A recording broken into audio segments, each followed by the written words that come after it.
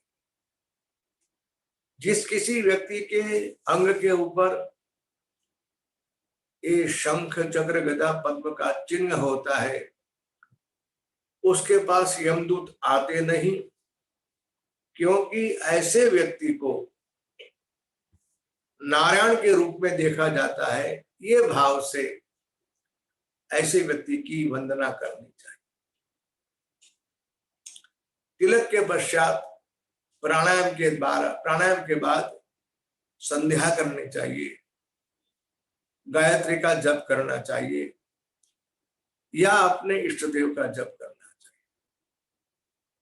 इस तरह से सूर्योपस्थान करके भगवान सूर्य को अर्घ्य देने के पश्चात साष्टांग दंडवत प्रणाम करना चाहिए और ये श्लोक बोलना चाहिए, यस्य स्मृत्या च नामोक्त्या तपो यज्ञ क्रियादिषु न्यूनम संपूर्णतां याति सद्यो वंदे तमच्युतम।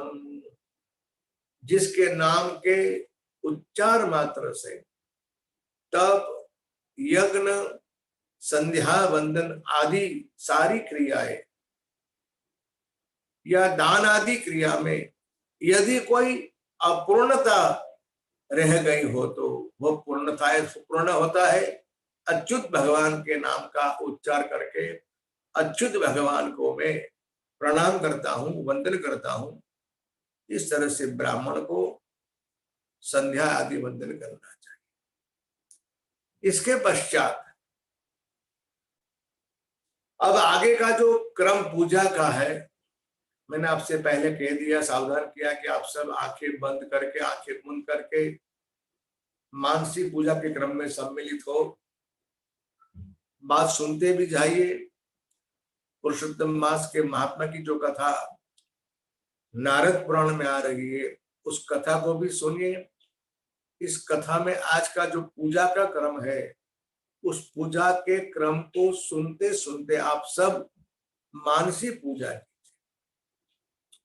अब कैसे पूजा करनी चाहिए उसके संदर्भ में लिखा है। पहली बात तो पूजा मौन रहकर करनी चाहिए। गोबर से लिपन करना चाहिए जमीन के ऊपर और उस शुद्ध जगह के ऊपर भगवान का स्थापन करना है।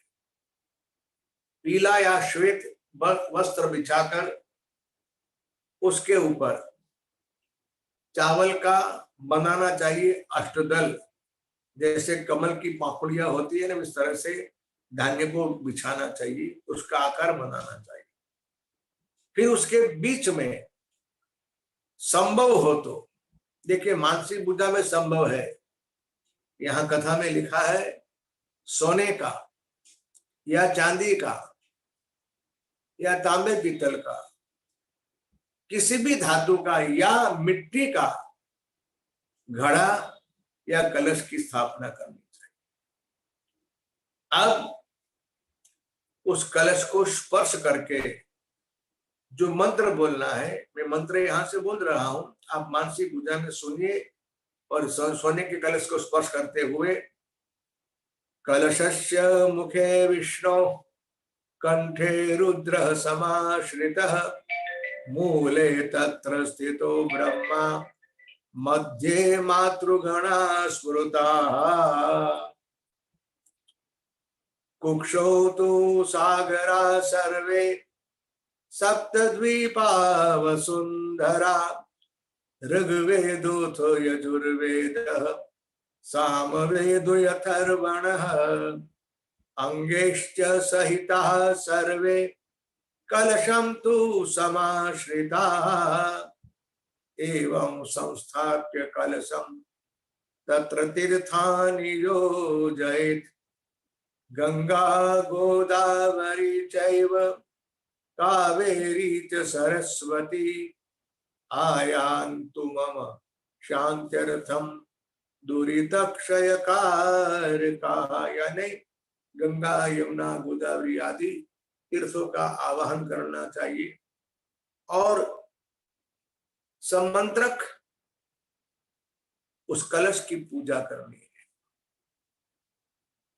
गंध, अक्षत, पुष्प, धूप, दीप, नैवेद्य आदि से कलश की पूजा करने के पश्चात उसके ऊपर तांबे का या स्वर्ण का, ताम्र पात्र, स्वर्ण पात्र रख के उसके अंदर भगवान श्री हरि की सुवर्ण की प्रतिमा रखनी चाहिए, राधा सहित भगवान श्री पुरुषोत्तम की, और भक्ति पूर्वक भगवान पुरुषोत्तम मास के अधिष्ठाता देवता स्वयं भगवान श्री पुरुषोत्तम है, इसी विचार के साथ अधिक पुरुषोत्तम मास में हर रोज भगवान श्री पुरुषोत्तम मास की इस तरह से पूजा करनी चाहिए। जो लोग इस तरह से अधिक पुरुषोत्तम मास में भगवान पुरुषोत्तम की नित्य पूजा करते हैं, वे मनुष्य देह प्राप्त करके इस संसार में भगवान पुरुषोत्तम की कृपा प्राप्त करके मोक्ष को प्राप्त करते हैं। इस तरह से अनेक प्रकार की शरीर की अवस्था में, वृद्धावस्था में तो अनेक प्रकार के रोग और मृत्यु का भय रहता है। इस तरह से ये बात सोचकर मनुष्य की काया मिलने पर भगवान की पूजा करना अति अति आवश्यक है। इसलिए हर एक व्यक्ति को अपने चित्त को ये बात समझाकर इस संसार के सारे सुख नाशवंत है, ये समझकर वैराग्य युक्त बन के धर्म के आचरण में मनुष्य को तत्पर रहना चाहिए। इस तरह से भगवान पुरुषोत्तम परमात्मा की पूजा करनी चाहिए और स्नान, दान और भगवान की कथा सुननी चाहिए। इससे श्रेष्ठ इस संसार में और कुछ नहीं है, ऐसा भगवान वाल्मीकि ऋषि ने गणधनवा को समझाया। राजन, जैसे सर्व तीर्थ में गंगा जी श्रेष्ठ है, धनुर्धारी में कामदेव श्रेष्ठ है, उसी तरह से 12 महीनों में पुरुषोत्तम मास सर्वश्रेष्ठ है और इस महीने में भगवत कृपा प्राप्त होने से ये अधिक पुरुषोत्तम मास भगवान पुरुषोत्तम की कृपा से पुरुषोत्तम के नाम से प्रसिद्ध हुआ है। जिस तरह से हाथी के चरण में हर एक प्राणियों के चरण आ जाते हैं, उसी तरह से अधिक पुरुषोत्तम मास का व्रत करने से सारे महीनों की, सारे समस्त साल के सारे महीनों की पूजा का व्रत पुण्य उसे प्राप्त हो जाता है। जिस तरह से गंगा जी तीर्थों में श्रेष्ठ है, वृक्षों में कल्पवृक्ष श्रेष्ठ है, रत्नों में चिंतामणि श्रेष्ठ है, पुरुषों में राजा श्रेष्ठ है, ठीक वैसे ही 12 महीनों में भगवान पुरुषोत्तम का प्रिय ये पुरुषोत्तम मास अतिशय अधिक अधिक प्रिय है, ऐसा समझना चाहिए। कोई भी सत्यवाचक, सत्य बोलने वाला ब्राह्मण के पास बुलाकर उसके द्वारा भगवान श्री पुरुषोत्तम की इस तरह से पूजा करनी चाहिए। अब पूजा किस तरह से होती है, उसकी सलाह या उसकी चर्चा और सारी पूजा की विधि अब अगले अध्याय में है। इसीलिए यहाँ तक कलश पूजा तक हमारी विधि हुई। अब कल हम पुनः भगवान राधा पुरुषोत्तम की पूजा पूजा का जो प्रकरण है उसकी चर्चा करेंगे। और कल भी हम इसी तरह से मानसी पूजा करते हुए भगवान पुरुषोत्तम की पूजा करेंगे। इति श्री बृहन् नारदीय पुराणे पुरुषोत्तम मास महात्म्ये श्री नारायण नारद संवादे गणधर्मोपाख्याने आन्निक कथन नाम विंशति तमोध्याय श्री पुरुषोत्तम भगवान की जय। श्री द्वारिकाधीश की जय। श्री गोवर्धन नाथ की जय। सद्गुरु भगवान की जय। ओम नमः पार्वती पतये हर हर महादेव हर। आइए अब